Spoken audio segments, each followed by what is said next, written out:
You are listening to the new man beyond the Macho Jerk and the New Age Wimp. Your host is men's coach Tripp Lanier.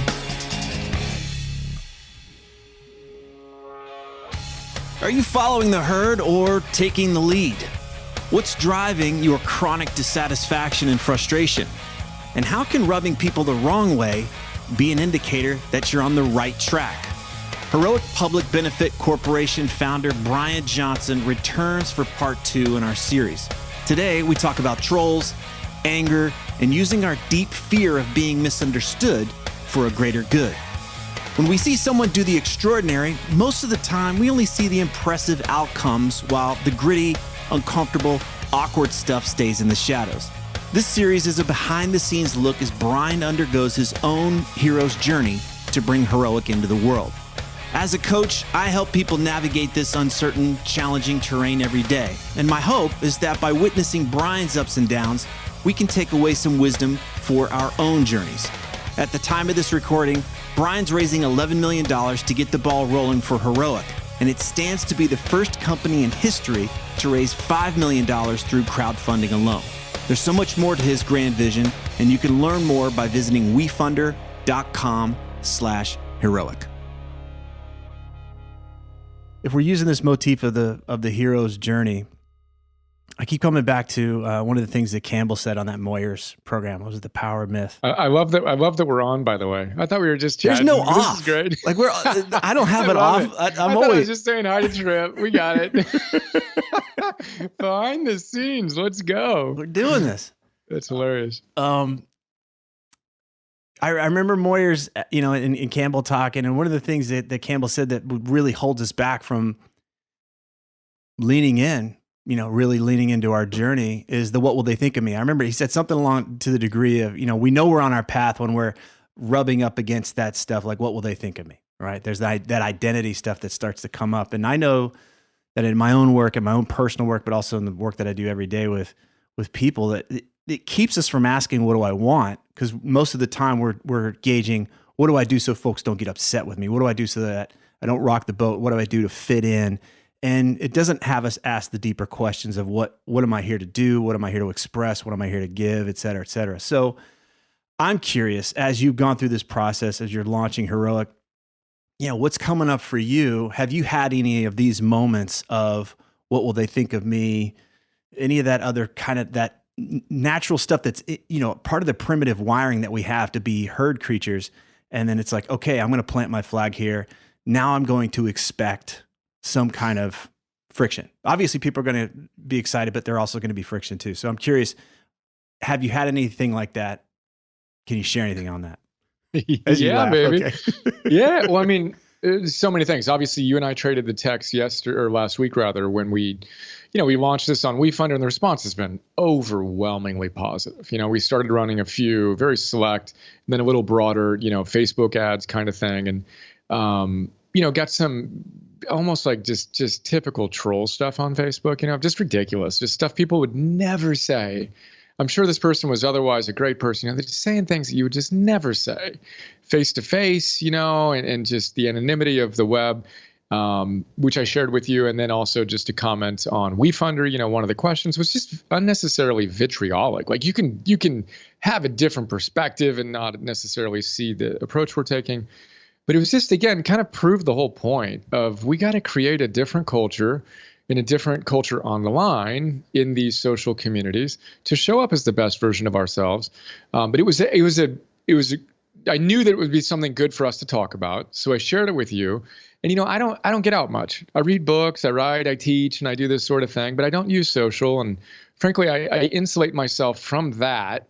I don't need to hear it. I don't need to know what's going on. I know there's different feedback, and our team, frankly, scoops up the troll poop is how Austin Kleon puts it in Show Your Work. He's like, look, if someone walks into your house, in his words, takes a dump in your living room, they're not welcome back. And you clean it up and you kick them out. Same exact thing on social. Someone walks in and takes a dump on your post that you put your whole life into, and then they come in and they think it's appropriate to literally do the equivalent of what he would describe as parking one in your living room. Like, that's just not cool, And then, Brene Brown talks about this and the vulnerability, as she would say, to enter the arena, and that was the hardest thing for her, was to be willing to put herself out there. And she learned that, she quotes a friend of hers who says, "You will never be the jackass whisperer." His words, right? "You will never convince these people of anything." And she realized she could only listen to the people in the arena with her who really get it. And the reality is, the people that are actually in the arena are the last ones to offer vitriol, period. Right. They may offer some creative, challenging questions and stuff, but they do so with humility, because they know how hard it is to be in the arena and to put yourself out there. So anyway, I sent you that text because I knew it'd be something great to chat about. And, it's one of those like moments of, it doesn't matter how much you've trained. When that happens, it's a kick, it's a gut punch of, whoa, it takes your breath away for a moment, of, wow, really? And then it's the very thing we talk about all the time, which is, thank you for the opportunity to practice my philosophy. And briefly, one more thing, and then I'll turn it back. I talked to Phil about this as you and I chatted via text, Again, both Tripp and I have worked with Phil Stutz, right? And I share it with Phil because it was like that day or the next day, and he laughs and he says, "I'm so happy for you. This is so great. It's a confirmatory signal," he says. "It means you're really putting yourself out there. It means that you have chosen to express your soul force, and by definition, that will not resonate with everyone." And then he said, "Did I tell you the story about when I released my first book?" And he had, and I wanted to hear him tell it to me again. Mm-hmm. It's like, all right, I released my first book.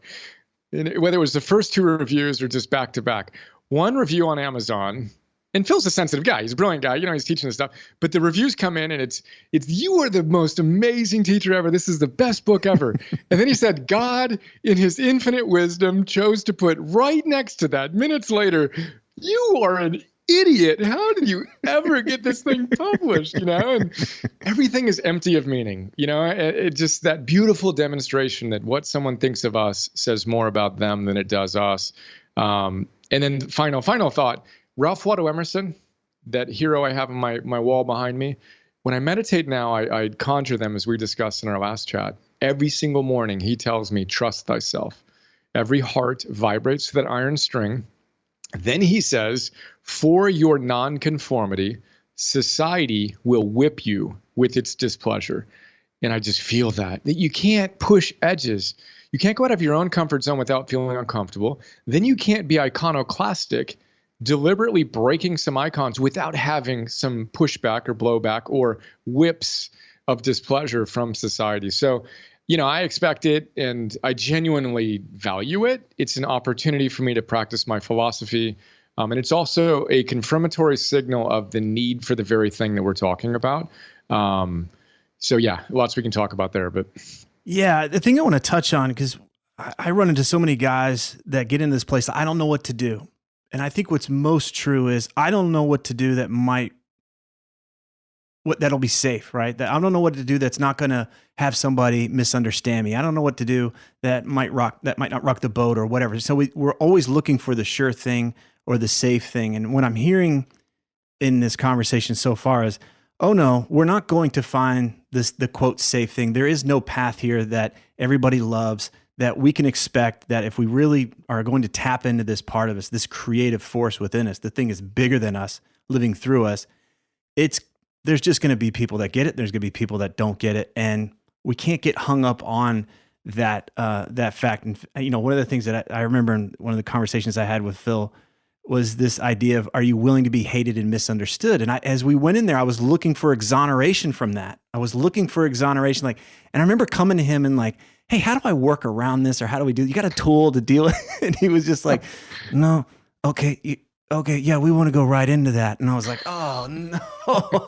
I realized I just totally stepped right into the trap. And he's like, "Yeah, let's just go. You want that sword? You bring it. Like, grab the sword and pull it into you." And I was just like, "Oh my God, are you kidding me?" And that's his tool. That's his tool. That's his tool. The sword. Yeah, it's just like, come on, let's go. And I just remember like, yeah, I'm creating way more suffering trying to avoid this than actually expecting it, looking for it, maybe even looking forward to it as validation, as you said, that I'm doing this thing now. I'm curious though, because on one hand we can just be like, it can be flippant. Like this feedback is whatever. I don't have to listen to it. It's not aligned with my worldview. So I don't have to look at it. I don't have to take it in. There are definitely folks that want to come in and just take a dump in the living room and leave. On the other hand, is there a place where we can lean in and be curious too? Oh, maybe there's something here. And I wonder how we tease that apart without getting sucked into trying to please everybody. Exactly. So much there. Briefly, so I was actually going to use the phrases or the phrase hatred and misunderstanding. Phil and I talk about that all the time. It's what he would call like the hallmark of leadership is the ability to tolerate hatred and misunderstanding, because there's no possible way to lead and to actually take a stand without having X% of the population disagree with you. And it doesn't mean you are living with hatred. It means that you are willing to tolerate that from others as you mature and wisely try to take a course that you believe is most virtuous, authentic, etc. But that is so important. And then it's bring it on. Then it just is part of leadership, full stop. Like, but to your really wise point, it has to start with curiosity. So Ken Wilber comes to mind. No one is 100% wrong. As he would say, no one is smart enough to be 100% wrong.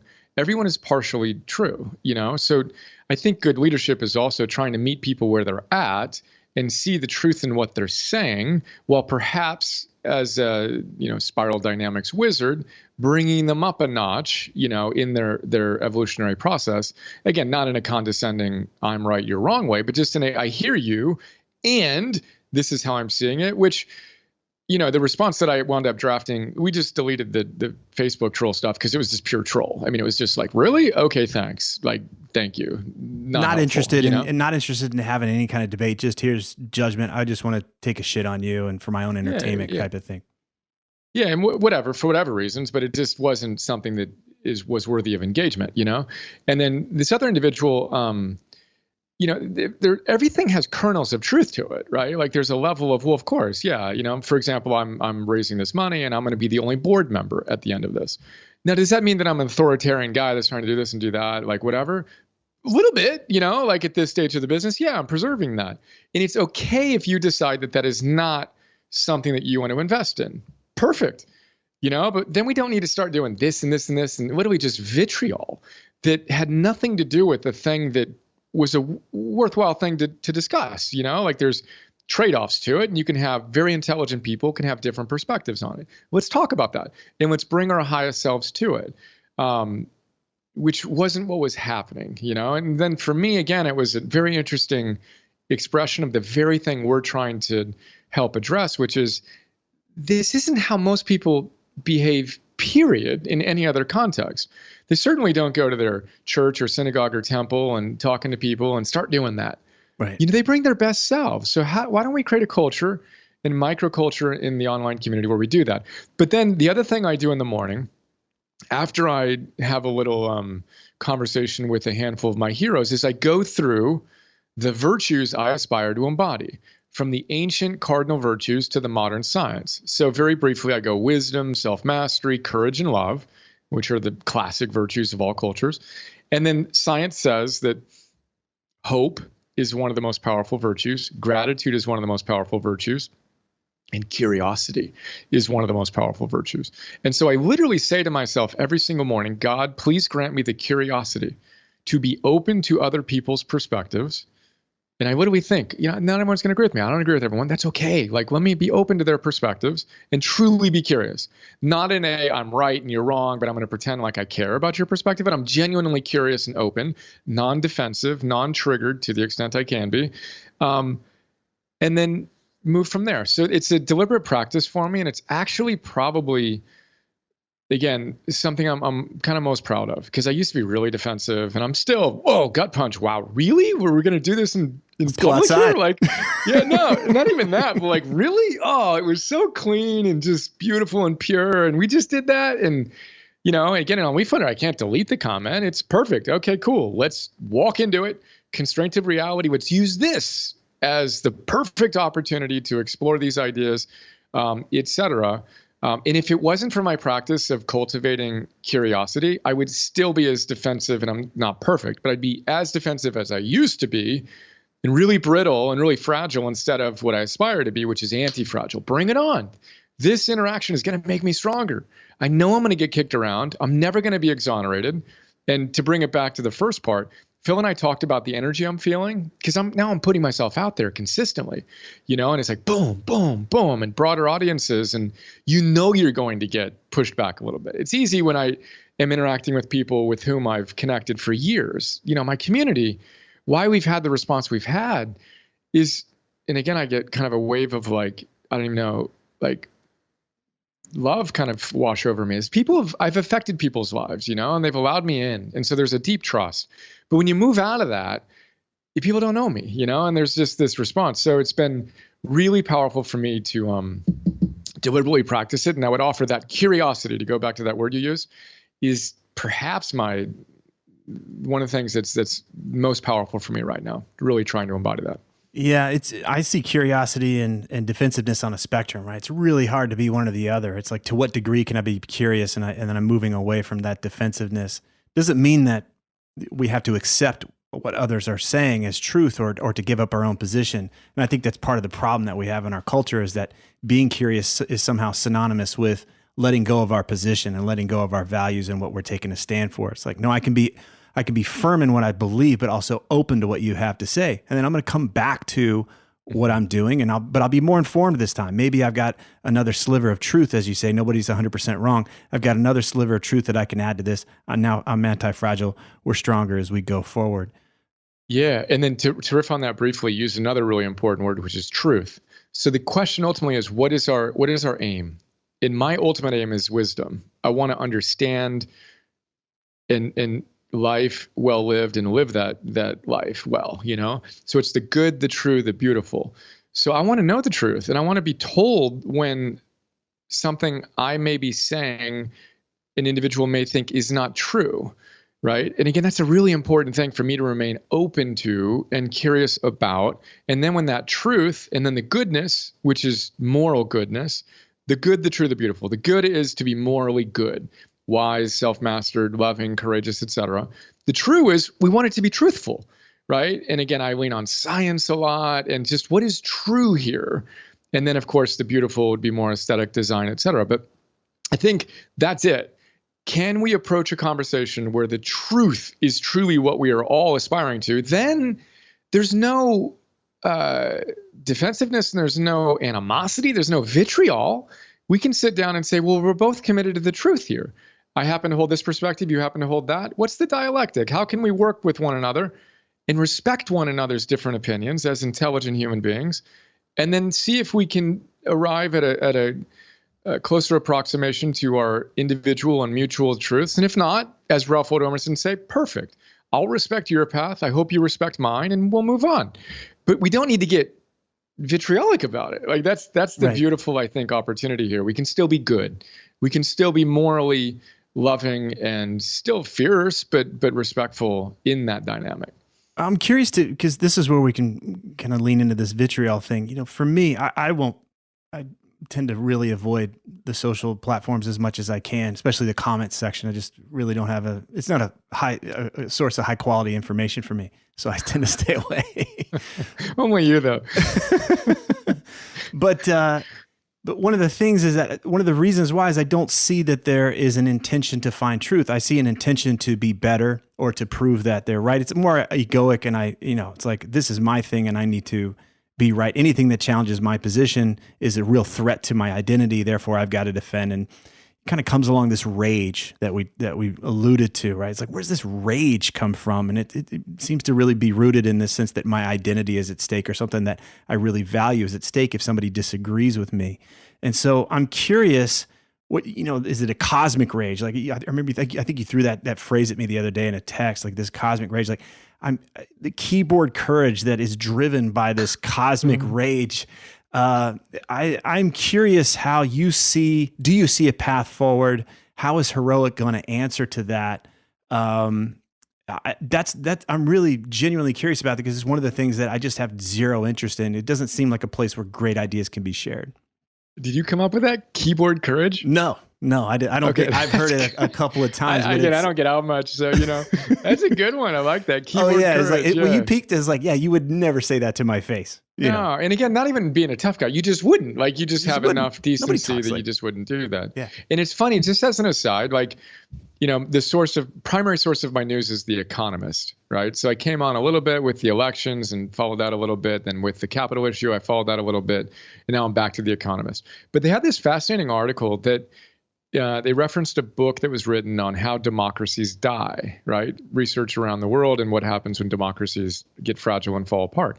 And what they found was that it wasn't actually the big things. It was the little things. It was the little moments of just common decency. That you just show up and you do little things. And the example they used was after the first presidential debate in 2020, where they were yelling at it, or Trump, was leading the yelling party. Like that is just a little thing. It's a big thing. The erosion of just common decency, of showing up and respecting your opponent. You may have very different ideological ideas, perfect, but you respect the individuals as your opponent in that, not your enemy. You both have the same goal, which is a strong America that is thriving and however it's defined.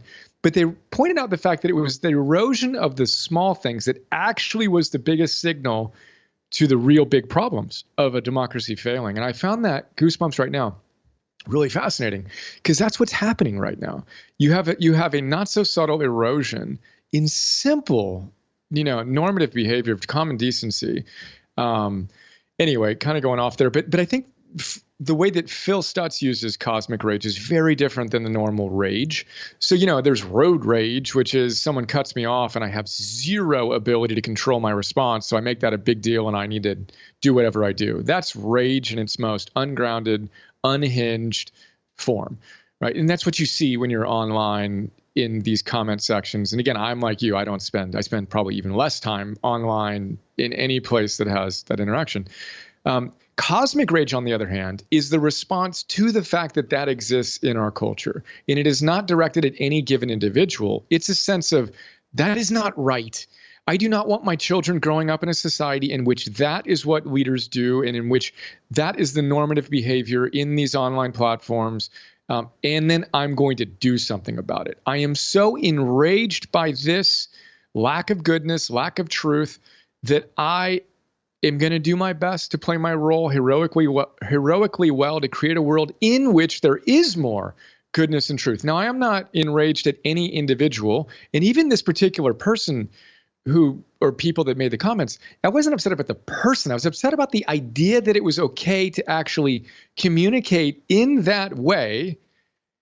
That's what and that didn't even enrage me per se, but it makes me want to work hard to do something about it. And I think of our founding fathers. They were enraged in a noble sense, right? And they chose to do something about it because they saw a better future. They saw a better world in which there was more justice. And then they did something heroic about it. And I would offer that's what we need to do. And then my kind of call to arms with heroic is we all need to step up right now.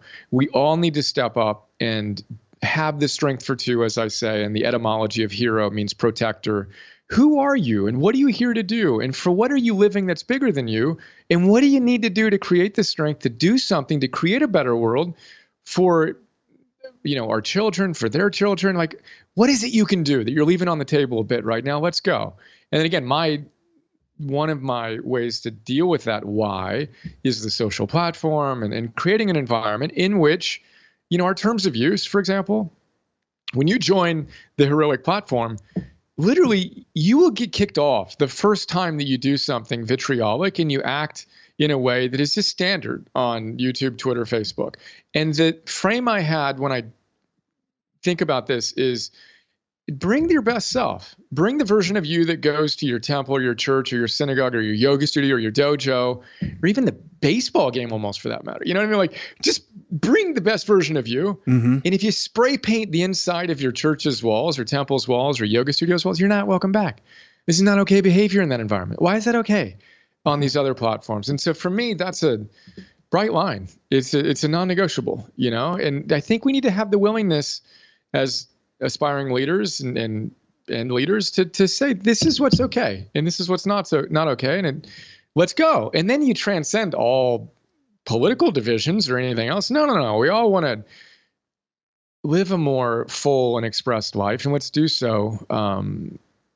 Whatever. A lot more we can talk about there. I'll leave it at that. Yeah, I think it helps to just even name the behavior and say, wait a second, this isn't the best self. I see a better version of you in there. What I don't hear is you acted with vitriol, now you're condemned. It's like we all have this capacity to act with vitriol, but we can be better. We can bring a better version of ourselves. So if you want to play here, then that's the bar. You're going to be bringing that better version of yourself here. This is not a place to bring out the lesser parts of you, where the more primitive parts that are aimed at tearing others apart or tearing others down instead of building others up. Even if we have a place where we disagree, I can still do it from a spirit of, hey, I see a weakness here. I'm going to bring this point of view. I want to build you up. I'm not here to tear you down, but I see where this idea is weak, and I see where I've got a criticism in service of building it up. Like there could just be like that simple, up, down. Yeah, and again, for whatever reason, the place of worship just comes to mind for me every single time I think about this. And I've been thinking about it for 15 years. And as you know, as Zod's, we did a first pass on this, and that was our terms of use. Then approach this like you would a place of worship. Bring your best self. I've never been to a place like that where people were yelling at each other. It just isn't what happens. Same people, same exact people. But for whatever reason, the erosion of common decency exists on the social platform. And why can't we create an environment in which that doesn't exist? If it can be done offline, it can be done online. For various reasons, including the fact that the economics of these other social platforms are driven by as many people as possible with as many minutes of engagement as possible, so we can sell your attention as fast as possible to the highest bidder. And then guess what? It's the most vitriolic content that hooks the most attention, on which they can sell the ads to the highest bidder, and boom, there you go. But if you step outside of that attention economics and you hold a higher standard and you say, look, I'm not going to get paid to hack someone's brainstem, social dilemma style. I'm going to get paid to make them better human beings. I'm going to get paid to improve the world. Why can't that be the standard goal for all businesses? And why isn't it? Is a question worth asking. Right. And this is, again, what we're trying to do with Heroic, as humbly as we can, yet as audaciously as we can, of public benefit corporation. It would be illegal for some of the leading social platforms to do what they do if they were a public benefit corporation, because they would have a fiduciary responsibility to more than just their investors making money. They would have to make society better. They would have to make their actual customers better. Literally, this would be a fiduciary responsibility. And it should be, in quotes, again, God bless free market, capitalism, et cetera. But I think more and more businesses need to, at scale, embody these ideas and then prove that it wins. Like, we've got to win at scale. That virtue doesn't lead to a smaller, diminished business. It leads to a more powerful, more impactful, more profitable business where all the stakeholders win. And that's one of the ultimate games that I and we are trying to play with Heroic. Yeah. Great. All right. That's really high level. And I want to bring it back down here as we kind of, segue out of this, which is, all right, so what can the listener do today? And I'm hearing decency. I'm hearing the word, you didn't say it, but it's sacred. It's like, how do I act in a sacred environment? And we don't have to wait until Heroic is up and mature in order to practice this. We could prime the pump today. And so it sounds like a practice that we could throw out there is, how do you act in a sacred environment? How do you act with a sense of decency? And I can hear where folks are like, well, then that means I can't be honest. And that's usually the thing is like, oh, I'm just being honest. And it's like, no, you're not. You're being aggressive. You have an intention to bring people down or to diminish people, which is different than being like, hey, I've got an issue with this. I think it can be better, or I disagree, or this upsets me. That's different than, you piece of shit. I'm going to attack you and tear you apart now. It's a completely different things between anger and aggression and that type of stuff. So I just want to say, look, you can still be decent and honest. It doesn't have to diminish people or try to take them down or tear them down. Yeah. Period. Full stop. And then, so sacred, yes. And then you can be virtuous. So again, if you look at ancient wisdom and modern science, and you and I have talked about this so many times privately and on your show, Ask Aristotle, ask Martin Seligman, ask any great teacher what the meaning of life is. And it's to become and express the best version of yourself in service to the world, essentially, right? So Aristotle called it eudaimonia, to have a good soul, right? To be the best version of you. Martin Seligman translated eudaimonia into English, named his last book, Flourish. Flourish as a human being, again, as part of a whole. And then you ask him, well, how do you do that? Aristotle gives you a one-word answer, which, as you know, is the word that I could summarize my entire philosophy with, arete, which we translate as virtue or excellence, but it basically means be the best version of you right now, moment to moment to moment. And then, okay, all that's nice. So I want to be the best version of me so I can flourish in service to the world. How? Well, then we bring in those virtues: wisdom, self-mastery, courage, love, hope, gratitude, curiosity, zest, science says, ancient wisdom says, or where it's at. But then you go all the way down to get a good night of sleep tonight. Because if you don't do that, good luck showing up powerfully tomorrow. And it's like the very mundane things that we don't think are important, but are in fact driving the whole show: eating, moving, sleeping, breathing, focusing our attention, turning off the electronics, being present and connected with our kids and spouses, etc. It's not that complicated, moment to moment to moment, but we need to step at least an inch or three outside of our current culture and see it for the dysfunction that it is, and to see how unhealthy it is, both physically and psychologically, and again, choose to do something about it. And this brings us back to Emerson: trust thyself. In the moment you do, in the moment you step back and start pointing a light at these things, well, get ready for the hatred and misunderstanding. And then hopefully you have the wisdom and the self-mastery and the courage and the love to help do what needs to get done to start changing that culture. But this isn't a new challenge also. Just to state the obvious, this is what all great philosophical and religious traditions have been trying to deal with for 2,500 years. Not new. It's just exponentially more intense right now with pandemic levels of, not only COVID, but anxiety, depression, cancer, et cetera. We're just seeing those natural, beautiful human frailties just amplified to the nth degree, which again demands that more of us do something about it as a counterbalance to what I would call the viciousness of our world. And that's only answered with more virtue. And it's only answered with more virtue by you and me right now. I love that you said bring your best self, not your perfect self, because I think that's where we can get hung up. I'm not perfect. And we, the blade, instead of turning the blade on others, we turn the blade on ourselves, right? Where we're looking, we create this ideal and we don't match up to that ideal. Now we just are turning that blade on ourselves, and inevitably we turn it on others, right? We project it onto others. So I want to just highlight that part. The second thing I want to highlight is that, when we start to live this way and we actually start to treat people with decency, we treat ourselves better, we treat the world better. It's like we enjoy our lives more. We don't actually, we may get a little bit of like, when I, if I got a zing on somebody or cut somebody off, like whatever that thing is that's actually at a really low vibration. Like it actually just kind of feeds that primitive dark side of us. But it's not this, it's like junk food, right? But the really wholesome, nourishing thing is like when you hold the door, when you do that kind thing for somebody, when you express gratitude, or you say what's really, what you really mean to somebody that you love. It's like, wow, it just feels so much more full in those moments. And so many of us are like, gosh, my life feels empty and blah, blah. It's like, well, what if we start to tack more and more towards this decency that you speak of, to leaning towards more of our best selves, instead of hoping that it's on the other side of a finish line, a summit, that it comes back to just more this day-to-day practice. Where could I just live with more virtue, as you say? Yeah, no, I mean, again, yes, amen, preach it. And I would offer, it's not just junk food. It's Pema Chodron comes to mind. It's like rat poison. It is poison. Your anger is killing yourself. It's not it's affecting other people as well, of course, in many ways, but ultimately it's unbelievably toxic. So if the only interest is self-interest, take care of that, and then again, let's get out of ourselves. Let's create, Barbara Fredrickson, the great psychologist, says, micro moments of positivity resonance. Those little moments where you open the door for someone, or you engage with the cashier perhaps at the grocery store rather than look at your phone, and say hi and thank them. Like those little moments, gives me tears in my eyes, aren't little moments. Like they are That's little humanity. moments. Yeah, it's humanity. And it's the humanity is actually a better word even than common decency. But, and again, in a world with so many people and so much information coming at us, it really takes something, to quote Emerson again, godlike in him or her, to trust yourself. it takes some godlike courage to be able to step out that inch, 2-3 inch separation from society. Wow. As Ken Wilber again would say, we're pulled to that center of gravity, which is quite toxic right now.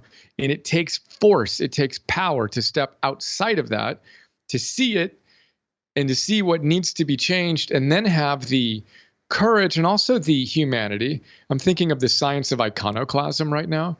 Gregory Burns, I think is the guy's name, who wrote a book called Iconoclast that we have a note on. He says there are 3 aspects to the neuroscience of iconoclasm. One is you have to have a vision of a different world, a better world, right? Step outside of the culture and see something different.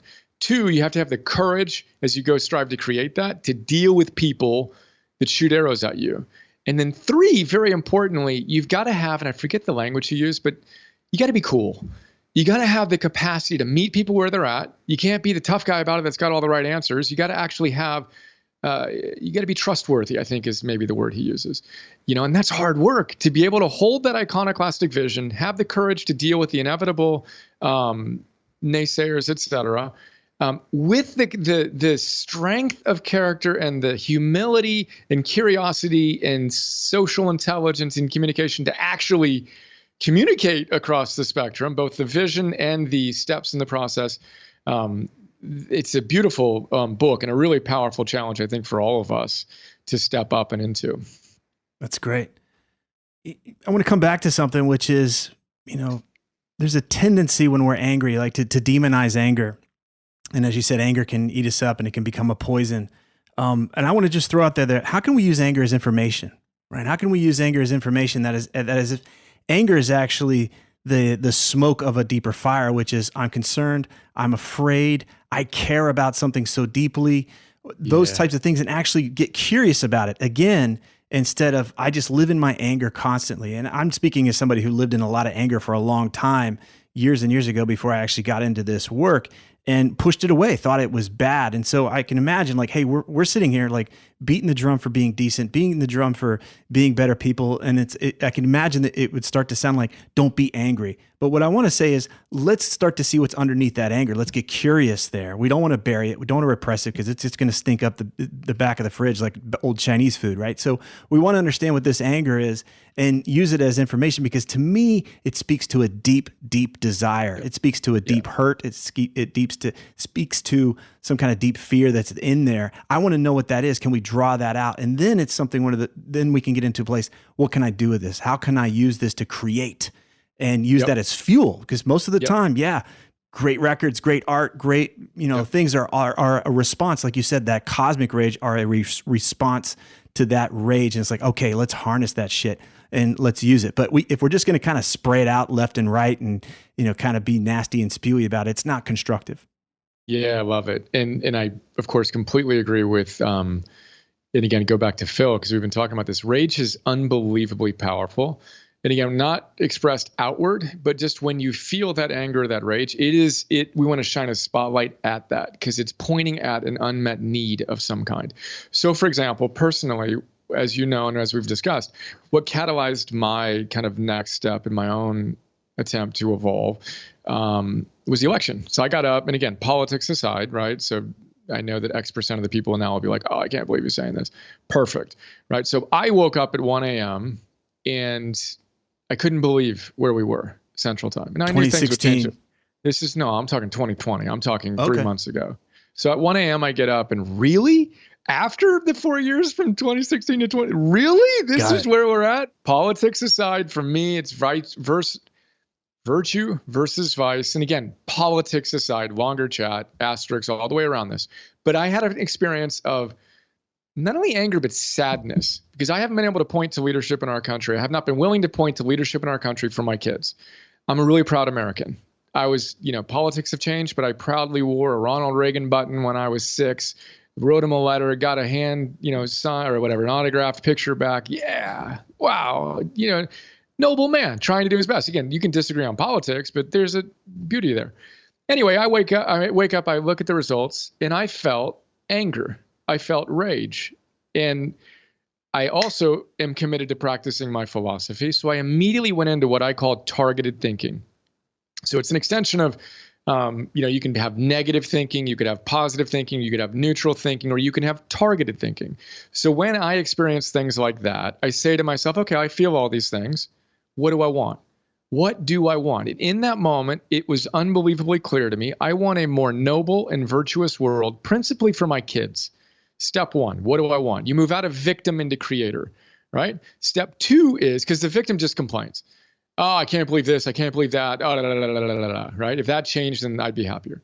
The creator says, what do I want? I personally said, I want a more virtuous and noble world. And then the second thing was, perfect. What are you going to do about it? What will you do about it, Brian? Was literally the journaling to myself. And it was, I'm going to play my role as well as I can. And in that moment is when all my ambivalence about what I was going to do next, and am I a philosopher, am I a CEO, disappeared. Literally in the span of X minutes and hours that morning, gone. This is what I'm going to do. And it was a response to that anger and to that rage and to that sadness and to that desire to create something different than it. And then the hero, as they say, runs toward the battle. They don't run away and complain about it and pull the sheets over their head and expect someone else to solve it. The hero is the first one to run toward the battle. And for me, that's it. That's what we do. When we feel that anger, feel that rage, perfect. What do you want? What do you need to do about it? And then again, somewhat paradoxically, in many ways, it's go get a better night of sleep. If you're feeling triggered about all the little things, the same thing that I'm going to go mundane on it. I went big. I can get annoyed at my kids or my wife when I'm tired, and the same exact behavior I'll find cute and charming when I've got 8.5 hours of sleep the night before. Oh, that's so cute that they yell and they play with the balloons and they do this and they bang it so loudly. Or I can be tired and it's like, shut up! What are you doing? Legos are everywhere. Oh, that's so cute. Look at that ship. Right. And again, the basic fundamentals help us show up to deal with the challenges, whether they're mundane or perhaps heroically significant. A takeaway that I'm getting there is if I find myself in this state of mind, I find myself in this place where I'm spewing this, I'm in this funk and I'm spewing it or I'm complaining or whatever. I was reminded of a conversation I had with a guy a couple of weeks ago. I had breakfast with a guy that was in the SEAL teams for years. And he said, if they catch you complaining about something 3 times, it's your job now. And so it's like, okay, it's my job. So what can I do here? Right now we're into a place of taking responsibility. So what can I do? I can sleep more, right? I got to take better care of myself if this stuff is triggering me.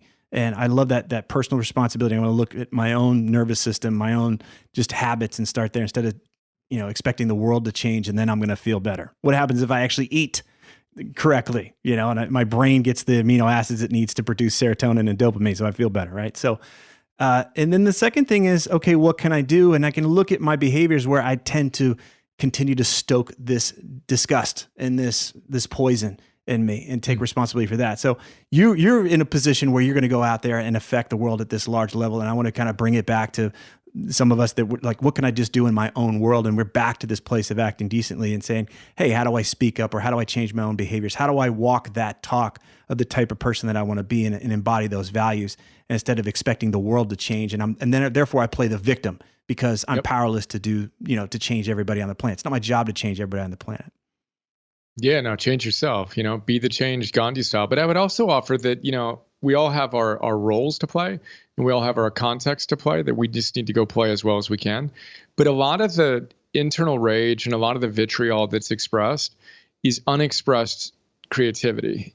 I do not feel that I am doing what I'm here to do and I have no idea what that is. And I'm so in the echo chamber of nonsense that all I can do is ricochet around that and just be like everybody else and complain about everything. And I'm not taking the time to actually check in and see what I am here to do and who I am and what I aspire to do. So I think there is this, and I try to say this we have these investor calls, right? And I start them all with meditations and I playfully say, because all investor calls or most investor calls start with a meditation where you invite your heroes. Or a line of Coke, right? Like which so good. Yeah. Which one is it?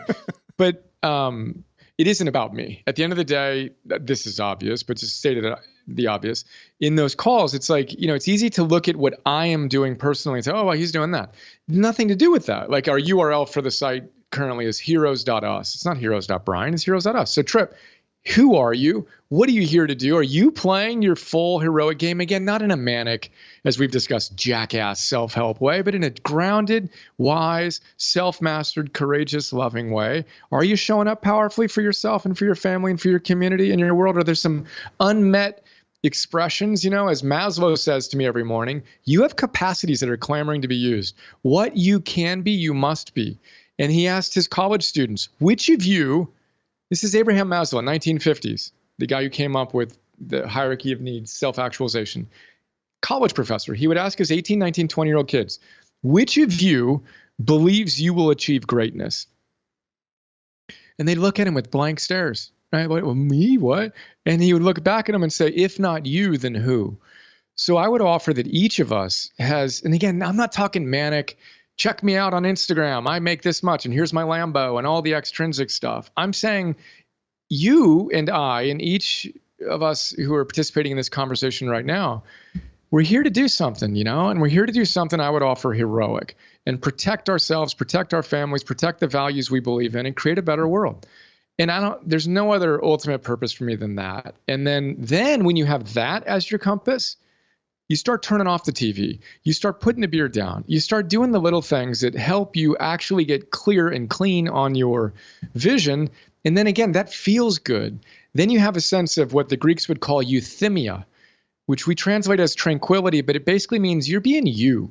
You're walking your path and you're doing it as courageously, never perfectly, but as courageously as you can. And you tend to be more joyful and more gentle and more a true gentleman. A gentleman, like in the most classic sense.